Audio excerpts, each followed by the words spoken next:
Olá, eu sou Fabrício Correia e você está sintonizado no nosso Conversa de Bastidores, agora na Jovem Pan. Os bastidores da notícia e da política na RM Vale, no estado de São Paulo, no Brasil, você confere aqui todas as terças e quintas, logo após os Pingos nos Is. E no programa de hoje, eu recebo o Coronel Paulo Ribeiro, pré-candidato a prefeito da cidade de Taubaté. Coronel, seja muito bem-vindo aos nossos estúdios aqui em São José dos Campos. Obrigado, e é uma satisfação muito grande poder conversar com todos nesse canal tão expressivo da comunicação paulista e brasileira. Eu começo o nosso programa falando um pouquinho sobre o início da sua trajetória na cidade de Taubaté, né? O senhor, nascido no estado do Piauí, em Teresina, veio muito jovem para a cidade de Taubaté e, a partir de lá, deixou um grande legado com as forças policiais na nossa região. O senhor pode falar um pouquinho sobre isso? Eu chego a Taubaté vindo de Teresina há 43 anos, 1981, 1982, e morei na cidade. Depois, pela necessidade, né, que as fábricas começavam a fechar, aí eu ingressei na Polícia Militar, fiz escola em Taubaté e não perdi tempo, já prestei concurso para cabo, para sargento, logo depois para oficial, trabalhando em São Paulo, na periferia. Como oficial, eu fui convidado a trabalhar no 1º Batalhão de Choque, que é a Rota. Depois de um trabalho lá de excelência, eu fui convidado para trabalhar na Corregedoria, chefiando a equipe de homicídios, que é uma equipe que tem a missão de identificar e prender no estado inteiro quem ameaça ou mata policiais militares. E aí depois, em razão de mais um trabalho bem feito, eu fui agraciado com a minha transferência para o Vale do Paraíba, onde, por uma situação de destino, eu passei a comandar a escola onde eu me formei soldado. Coronel, até um pouco contraditório, né, dentro dessa polarização que nós vivemos hoje, ter um ex-oficial num partido de esquerda, né? Como foi a sua motivação para a vida partidária? Porque o que determina o campo ideológico de alguém é a sua história. E a minha história, desde a minha adolescência, desde os meus 13 anos, foi dentro dos movimentos sociais, ainda no Piauí, quando participava de movimentos estudantis, movimento contra a caristia e outros, né, comunidades eclesiais de base. E quando eu entro numa instituição que é um pouco mais centralizada, né, um pouco mais, podemos até dizer, de direita, a gente segura as ações panfletárias, mas continua com a sua coerência até que é possível manifestar esse posicionamento, porque pela Constituição o militar não pode ser filiado a partido político. Aí depois, com a passagem para a inatividade, aí sim a gente fica livre para se filiar, desde que não seja um partido proscrito. Esse chamado para o exercício da política veio quando? Após a sua aposentadoria? Quando eu passei para a inatividade, a primeira coisa que eu fiz foi comprar uma propriedade rural no norte do Piauí, no meio do nada, no meio do mato, e ali é como se eu quisesse me desintoxicar dessa carapaça de autoridade que o Estado nos impõe. Aí eu falei, eu preciso voltar a ser alguém comum. E ali eu fiquei 5 anos... buscou suas origens. Exatamente, fiquei 5 anos ali no meio do mato, 3 anos sem energia elétrica, vivendo no meio daquelas pessoas, e ali eu comecei a ver a importância dos programas sociais do governo para aquela população que luta diariamente contra uma natureza inclemente. Como você já andou para aqueles lados, você sabe que a natureza ali é impiedosa. E aí eu vi a importância, e eu vi que a única forma de você transformar a vida miserável das pessoas é por meio do poder político aplicado de forma a servir. Aí eu falei, somente o poder político, porque a educação muda, mas leva muito tempo e a gente precisa de uma mudança muito mais rápida. O senhor vem de uma composição na disputa à Prefeitura de Taubaté nas eleições de 2020 bastante exitosa, numa parceria com a deputada federal Lorene Caetano, né? Vocês atingiram praticamente 35% das intenções de voto, né? Nesse momento, Lorene também é pré-candidata a prefeita, né? E agora o senhor, dentro de uma base partidária, de uma federação, PT, PV e PCdoB, sai pré-candidato à prefeitura. Qual é o maior desafio de Taubaté hoje a ser enfrentado? O maior desafio em Taubaté, e nós nem vemos os outros candidatos falando, por desconhecerem, mas é segurança pública. E eu vou dizer por quê. Nós temos 5.570 municípios no Brasil. E em matéria de homicídios, existem 5.370 municípios mais seguros que Taubaté, porque Taubaté é número 200 no Brasil inteiro. O estado de São Paulo tem 645 municípios. Taubaté ocupa a 12ª posição em se tratando de homicídio, significa que tem 633 municípios mais seguros, garantidores da vida, do que Taubaté. Então, há problemas, muitos problemas, problema financeiro, problema na saúde, problema na educação, mas a cada vida que é ceifada, isso gera um dano muito grande. Então, é preciso transformar Taubaté numa cidade segura, porque senão não vai adiantar termos outros serviços funcionando. Uma cidade insegura afugenta até novos empreendimentos. Coronel, obviamente que a segurança é atribuição específica do Estado, né, com o aporte do município e algumas questões estruturais, como a Guarda Civil Municipal, né? O senhor recentemente concluiu um tempo à frente da Corregedoria da Guarda Civil da cidade de Diadema, né? Quais são as ações concretas que o município de Taubaté poderia ter implantado para melhorar a sensação e a própria segurança da cidade? Nós temos um conceito muito raso de entender que segurança pública se faz como a força policial. A segurança pública é algo muito mais complexo, em que envolve muitas ações que eu costumo chamar de prevenção primária da violência, e que cabe ao município desenvolver essas ações de prevenção primária da violência, principalmente pela sua zeladoria. Uma rua esburacada que diminui a velocidade dos veículos é um fator que pode incentivar a violência pela ação de delinquentes. Uma rua mal iluminada, tudo isso que a prefeitura deve cumprir. Evasão escolar. Evasão escolar. Se você falta de transferência de renda. Se você não tem uma política de educação voltada para manter as crianças e os adolescentes na escola com incentivo, essas pessoas, esses jovens, vão ser cooptados por alguém que não o poder público. Então, o município, que é o que tem o território, e agora nós temos a PEC 57, cujo objetivo é transformar as guardas municipais em polícias municipais. Isso é inevitável. As guardas municipais passarão a integrar o artigo 144 como força de segurança do sistema de segurança pública. No caso da educação, a educação integral, manter as crianças na escola, é um caminho para combater a violência? Quando a gente era criança, sempre ouvia que a mente vazia é a oficina do coisa ruim. Nós precisamos passar para as crianças atividades sérias de crescimento, de conhecimento, e que elas possam ter o seu poder de raciocínio, sua reflexão, a sua capacidade crítica da realidade desenvolvida. E não nós termos alguém colocando lá simplesmente para cumprir um horário sem atividade nenhuma, como nós vemos situações que não se aplicam. Então nós temos que aumentar o sistema de tempo integral nas escolas, mas de forma objetiva, com resultado. Associar o esporte, a cultura, o ensino técnico profissional é um caminho? Quando eu fiz o meu mestrado profissional, o meu tema foi prevenção primária da violência pela educação. E nós temos que dar para esses jovens condições de eles ascenderem por meio do esporte, da cultura.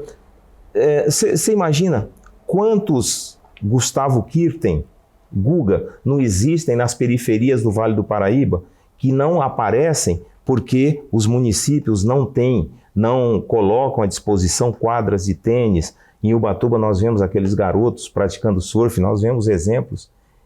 Nós temos que incentivar isso, porque nós temos talentos gigantescos aqui. E Taubaté é um berço de cultura que nós conhecemos. E o que está faltando? O incentivo. Educação, cultura, esporte e, acima de tudo, lazer precisa ser colocado na vida dessas crianças. Nós vamos para um rápido intervalo comercial e eu volto em seguida com o Coronel Paulo Ribeiro, pré-candidato pelo Partido dos Trabalhadores à Prefeitura de Taubaté. Fique comigo.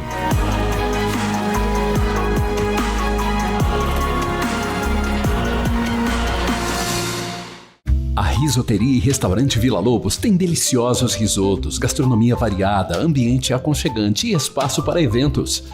Risoteria e Restaurante Vila Lobos. Sucesso há mais de 10 anos em São José, agora também em Campos do Jordão.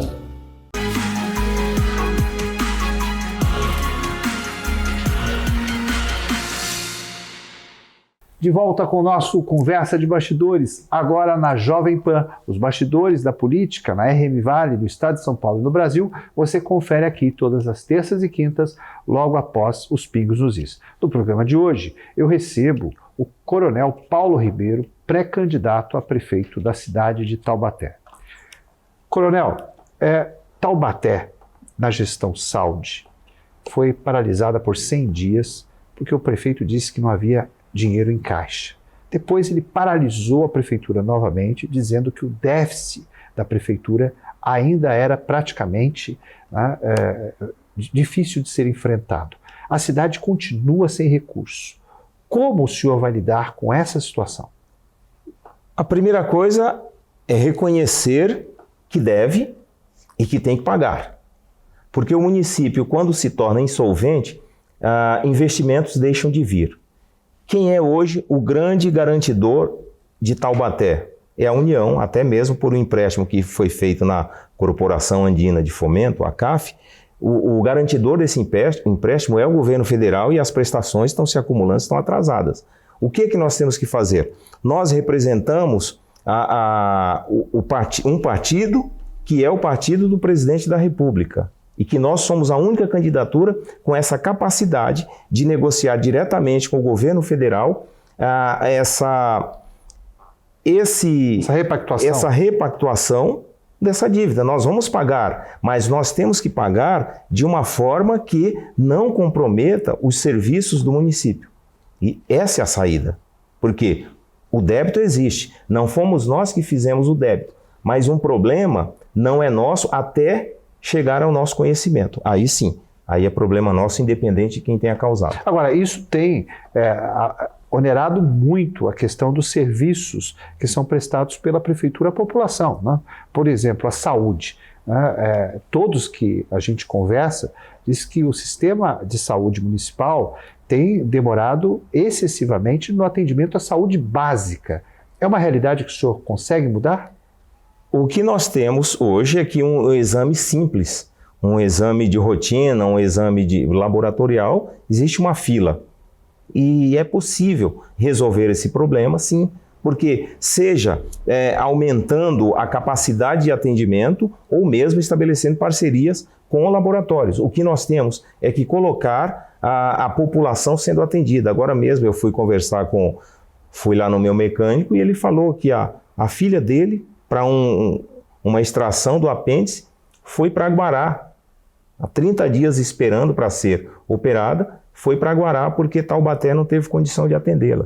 Então nós temos que resolver esse problema da saúde, e porque nós vemos que a prefeitura deixou de repassar e aí fica naquela situação, estadualiza, federaliza e um hospital municipal é muito caro. É preciso encontrar uma saída para o hospital municipal que atenda a população, porque ele não é só municipal, ele é uma referência para o Vale do Paraíba.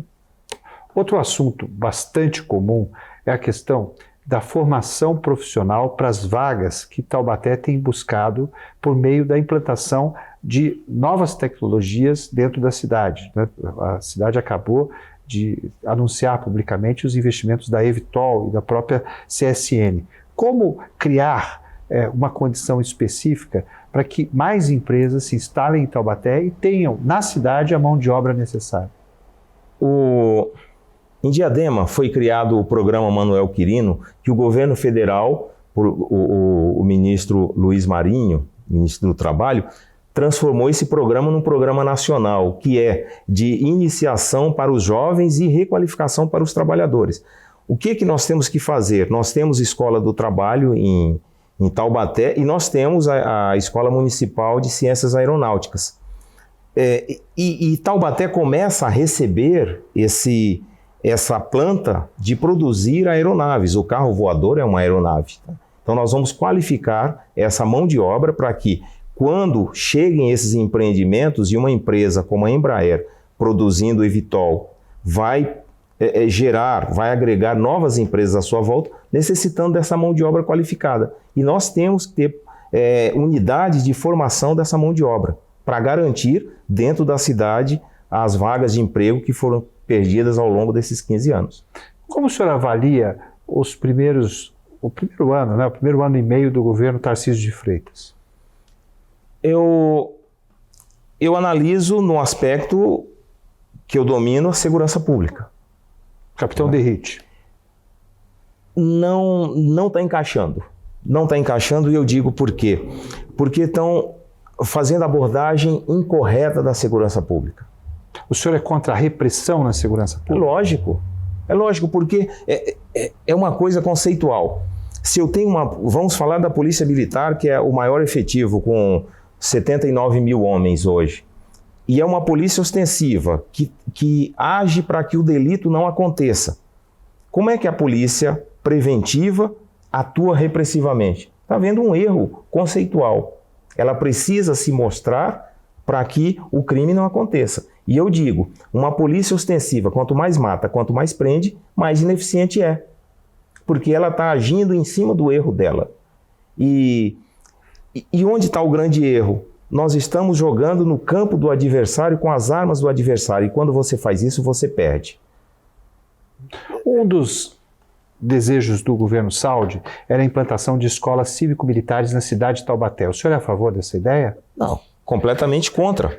Porque escola cívico-militar significa patrulhamento ideológico. Inicialmente, a ideia era que nós teríamos policiais da reserva simplesmente cuidando como supervisores ou bedel. Agora, com o avanço do projeto, já há informação de que eles serão professores de ética, de política, mas qual é a formação pedagógica desses policiais? Isso é discutível. Nós vamos ter que analisar essas escolas cívico-militares dentro da Lei de Diretrizes e Bases da Educação Nacional. Se estiver fora, é irregular, é inconstitucional, e por isso que a POESP entrou com uma ação e travou a escola cívico-militar em Taubaté, e agora já vai ser judicializada essa questão, e o Ministério Público já se manifestou contra, pela inconstitucionalidade desse projeto. Outra questão bastante debatida é a desestatização da Sabesp, né, que tem uma condição de investimento muito significativa para os municípios da RM Vale. Como é que está o contrato da Sabesp e Taubaté nos dias de hoje? A Constituição define que quem é o senhor do saneamento é o município. E certamente uma administração séria tem que travar essa privatização, porque não vai trazer benefício para o povo. O que acontece hoje no Brasil com a privatização? Só se privatiza o que dá lucro. A primeira coisa que faz é sucatear um serviço público. Depois, a opinião pública se vira contra esse serviço e a favor da privatização. Foi assim com os transportes, está sendo assim com a saúde, estão buscando isso com as escolas e com o nosso bem maior, que é a água. O senhor é a favor de uma companhia municipal de água e esgoto para Taubaté? Eu sou a favor de um serviço que atenda a necessidade do povo e que, se for o caso do município cuidar com essa empresa, nós vamos buscar o caminho que favoreça a população. Mas a política do Estado mínimo é uma política que não favorece a população, favorece apenas os investidores, os rentistas ou a classe mais abastada da população. Coronel, ter uma base legislativa é fundamental para um governo de qualidade no enfrentamento aos desafios necessários. Como é que o senhor está estimulando as pré-candidaturas a vereador na chapa que o senhor quer apresentar a Taubaté? A federação, composta pelo Partido dos Trabalhadores, pelo Partido Verde e pelo Partido Comunista do Brasil, está muito bem articulada, com bons quadros, e dentro da federação nós vamos ter os os nossos candidatos e candidatas, alguns serão eleitos sim, mas do outro lado, também os outros serão eleitos, e o que nós devemos pensar é no que é bom para a cidade. Nós temos que trabalhar com propósitos, com resultado extremamente dentro de um pragmatismo político. Nós não podemos mais ficar naquela briga de prejudicar a população. Então, vamos para a composição. A política é a arte de negociar em prol do bem comum. Essa é a ideia. Nós vamos para um quadro agora chamado Vai e Vem, onde eu faço uma pergunta direta e o senhor me responde de forma objetiva. Uma alegria na Polícia Militar. Quando eu me formei oficial. Educação representa? Liberdade. Um livro de cabeceira. Batismo de Sangue, do Frei Beto. Desenvolvimento econômico versus desenvolvimento social. Não existe, eu vou responder com uma outra frase, não existe paz social sem justiça social. A Taubaté que eu quero ajudar a construir para as próximas gerações a partir de um mandato executivo. Uma Taubaté segura que as pessoas se sintam bem e com vontade no Brasil inteiro de conhecer. Essa foi a nossa entrevista com o Coronel Paulo Ribeiro, pré-candidato a prefeito pelo Partido dos Trabalhadores da cidade de Taubaté. A gente se vê no próximo programa. Os Bastidores da Política é aqui na Jovem Pan, às terças e quintas, logo após os Pingos nos Is.